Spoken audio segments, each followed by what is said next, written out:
Hello everyone, welcome back my channel আরজুবি family. আশা করি তোমরা সবাই ভীষণ ভালো আছো। আমরাও কিন্তু অনেক ভালো আছি। দেখতে পাচ্ছ কি জিনিস হচ্ছে এখানে?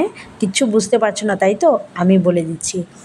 আমার মাম্মামটা বড় হয়ে গেছে। পাশের রুমের দাদা দিদি আর ম্যাগির সাথে চলে গেল ঘুরতে। মানে বিশ্বাস করবে না, মানে আমার তো কত রকম টেনশন মাথায় ঘোরে, কিন্তু ওদের কাছে যদি আমার মাম্মাম থাকে আমার আবার অত টেনশন হয় না। ওরা ভীষণ পছন্দ করে আমার মাম্মামকে আর খুব ভালোবাসে, নিজের মেয়ের মতো ভালোবাসে। আমি যেরকম আমার মানে তাদের ছেলেকে মানে ম্যাগিকে খুব ভালোবাসতাম, এখনও খুব ভালোবাসি। তো ওরাও কিন্তু আমার মেয়েকে ভীষণ ভালোবাসে। বলতে গেলে আঙ্কেল আন্টি আর দাদা মানে ও পাগল মানুষ, এরকম একটা ব্যাপার। তো যাই হোক, আমাদের ম্যাগিকে একটু ঘুরতে মানে এক বাড়িতে নিয়ে যাচ্ছে আর কি। একটু হয়তো সমস্যা বা কোনো হয়তো দরকারেই নিয়ে যাচ্ছে, সেটা আমি বলতে পারবো না, জানি না কি হয়েছে। শুধু বললো যে একটু বেরোবে আর কি।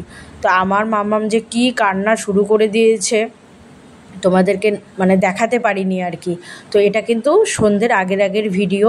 তো ওরা বেরিয়েছে, মাম্মাম শুনতে পেয়েছে ঘরের থেকে যে ওরা বেরোচ্ছে কোথাও। তারপরে এই যে দেখো ওরা কিন্তু বেরিয়ে পড়েছে।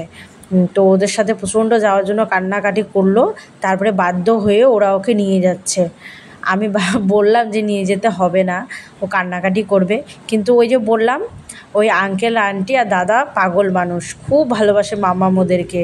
তো ওদের সাথে কিন্তু সত্যি সত্যি চলে গেল, এক ফোঁটাও দ্বিধাবোধ করলো না যে মাকে ছেড়ে যাব, কান্না করবে, হ্যান ত্যান কিচ্ছু করলো না, সত্যি সত্যি চলে গেল।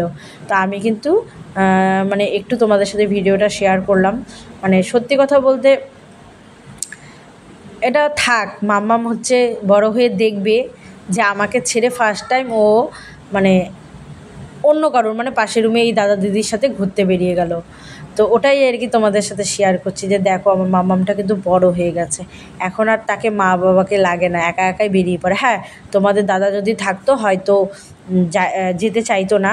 তো এই আর কি ব্যাপারটা, কি আর বলবো, বলারই ভাষা নেই আমার কিছু।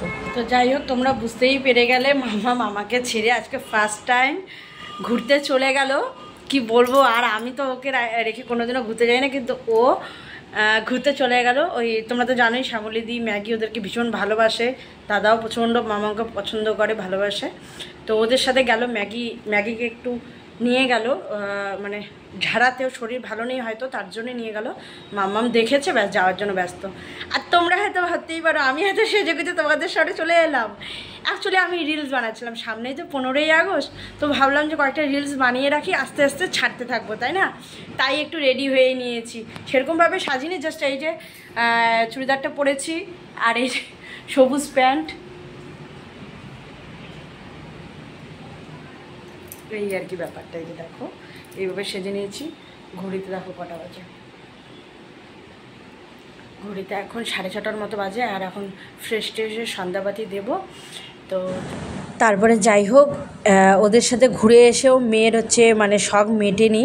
তারপরে আমরা মা মেয়ে দুজনে মিলে চলে এসেছি তোমাদের দাদার ব্যাংকের সামনে।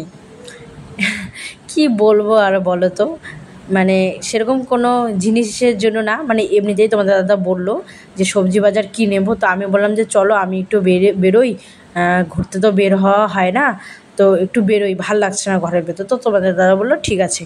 তো আমি আর মাম্মাম এসে আমরা দাঁড়িয়ে আছি, অথচ মহাশয় এখন হচ্ছে এখানে নেই, ও গেছে আরেক মানে পাশে আরেক দোকানে। তো যাই হোক, তাকে ফোন করে নিয়ে আসা হলো। তারপরে এই যে মাম্মাম চলে গেছিলো তোমাদের দাদার পিছন ব্যাংকের ভিতরে। তো বেরিয়ে এসে এই যে আমরা সবজির দোকানে চলে এসেছি। তো সবজির যা দাম, আকাশ ছোঁয়া দাম, মানে জাস্ট কি বলবো। আর তার থেকে মনে হচ্ছে আলু সেদ্ধ ভাত খাবো তাও ভালো। ভাই আলুরও দাম সেই 40 টাকা কিলো, কি বলবে বলো তো, 40-50 টাকার নিচে কোনো শাকসবজি নেই। তো যাই হোক, শাকসবজি নিয়ে আমরা কিন্তু রুমে চলে এলাম। এসে এই যে দেখো দুধটা গরম করছি, এখন একটু চা বানাবো, চা বানিয়ে খেয়ে নেব। আর সত্যি কথা বলতে গেলে সেরকম তো এখন ঘোরা হয় না, তোমাদের দাদাও ব্যস্ত থাকে আর আমারও আর ওরকম ঘোরা হয় না, ওই আর কি টুকটাক কোনো দিন, এই আর কি। তো যাই হোক, ভাবলাম যে চলো একটু সবজি বাজার করবে, আমিও চলে যাই। তো যাই হোক, সেই আর কি ব্যাপারটা, আদার্স কিছু না। তো মাম্মাম আবার এসে কিছু খাবে করছিল। তো সেরকম তো ফল টল এখন কিছুই খেতে চায় না, তাও ওকে জোর করে বললাম মাম্মাম একটু আপেল কেটে দিয়ে খেয়ে নাও। তো যাই হোক অল্প একটু আপেল কেটে দিয়েছি, ওই ধরে না 4 ভাগেরও 1 ভাগেরও কম এতটুকু আপেল কেটে দিয়েছি। সেটাই ও বসে বসে পা ঝুলিয়ে ঝুলিয়ে মজা করে খাচ্ছে, মানে খাওয়ার থেকে বেশি অভিনয়টাই হচ্ছে ওর বেশি। আর তোমাদের দাদা স্নানে গেছে, আর আমি এই যে দেখো কাপড় চোপড়গুলো রিলস বানিয়েছিলাম, একদম মানে গরমে পাগল হয়ে গেছিলাম, তো ওগুলো একটু ওখানে শুকোতে দিয়েছি। আর ঘড়িতে 8:30টার মতো বাজে। আমার মামামটা এখন অভিনয়টা ভালোই করে, তো কি আর বলবো, এই যে দেখো ভাবছে কি আমি মনে হয় বাইরে চলে গেছি, তাই ও কিন্তু আমার পিছে পিছে নিচে নেমে গেছিলো। তারপরে দেখলো যে আমি চলে এলাম, তারপরে আবার ও হাসছিল তাই আর কি। তারপরে যাই হোক এদিকে চলে এলাম, এদিকে এসে রান্নার এদিকে এই যে চাটা বসিয়ে দিয়েছি। আর আমি এখানে মাম্মামের সাথে না গান করছিলাম, মানে আমার যখন মনটা ভালো লাগে তখন আমি একটু গান টান করি। আর তোমার নাচানাচি তো করি, গানটাও করি, কিন্তু ওই আর কি এখন তোমাদের দাদা বাড়িতে আছে, ওর সামনে নাচানাচিটা করি নেই, ওই একটু গান করে শোনালাম আর কি, মানে গানটা ভালো লাগে তো হঠাৎ করে মনে আসলো, তো ওই গানটাই আর কি মামামের সামনে করছিলাম। আর এদিকে আমি ওই যে তোমার টুকটাক বাজারগুলো এনেছিলাম, বাসন মাজার সাবান, সার্ফ, তো ওগুলোই আর কি ঠিকঠাকও করে রাখছিলাম। তো ওদিকে চাটাও প্রায় হয়ে গেছে, তো চাটা বানিয়ে খাবো, আবার রাতেরও খাবার টাবার রেডি করতে হবে, সবটাই করতে হবে। কিন্তু কি বলো তো, ইচ্ছে করে না কিছুই করতে, কিন্তু পরমুহূর্তে ভাবি কি খেতে তো হবেই, করতে তো হবেই, বাচ্চাটা আমার, স্বামীটা আমার সংসার আমাকে তো করতেই হবে। হ্যাঁ তোমরা হয়তো ভাবতেই পারো আমার সংসার কেন, দেখো বন্ধুরা এখন এখানে যেহেতু থাকি এটাও একটা আমার সংসার, বাড়িতে যেটা আছে সেটাও আমার সংসার। হ্যাঁ সেটা আমার হচ্ছে প্রথম প্রায়োরিটি, কিন্তু এটা আমার কিন্তু সেকেন্ড প্রায়োরিটি, তাই না? এটা তো আমার যতটা অধিকার, যতটা আমি ভালোবাসি এই মানে আমার এই সংসারটাকে, ওটাকেও কিন্তু আমি তার থেকে দ্বিগুণ বেশি ভালোবাসি। কিন্তু সেরকমভাবে এখন তো থাকা হয় না, মাম্মামের জন্যই থাকতে পারি না বেশি, কিন্তু মাম্মাম হওয়ার আগে তো থাকতাম, 1 মাস 1.5 মাস করে গিয়ে থেকে আসতাম। তো যাই হোক সেসব কথা তো আর বলা যায় না, কি আর বলবো, এখন তো বেশি থাকতে পারি না, ওই থাকলে 15-20 দিন থাকি, তাও আর কি মাম্মামের জ্বর সর্দি এটা ওটা লেগেই থাকে, চলে আসি। তো যাই হোক এইভাবেই আর কি আমার আজকের সন্ধেটা কেটে গেল।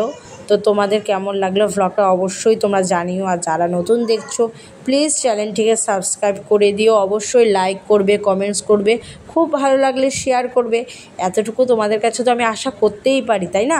তো চলো চাটা কিন্তু হয়ে গেছে, নামিয়ে নেই, আর এখন ঝটপট করে খেয়েও নেই, কারণ রাতের খাবারটা আবার রেডি করতে হবে, ঠিক আছে? তো চলো সবাই কিন্তু ভালো থাকবে, সুস্থ থাকবে, আর অবশ্যই আমাকে ফলো করবে, দেখবে, আমার ইউটিউব ফ্যামিলিকে, আমার ফেসবুক ফ্যামিলিকে অনেক অনেক ভালোবাসা আমার তরফ থেকে। টাটা।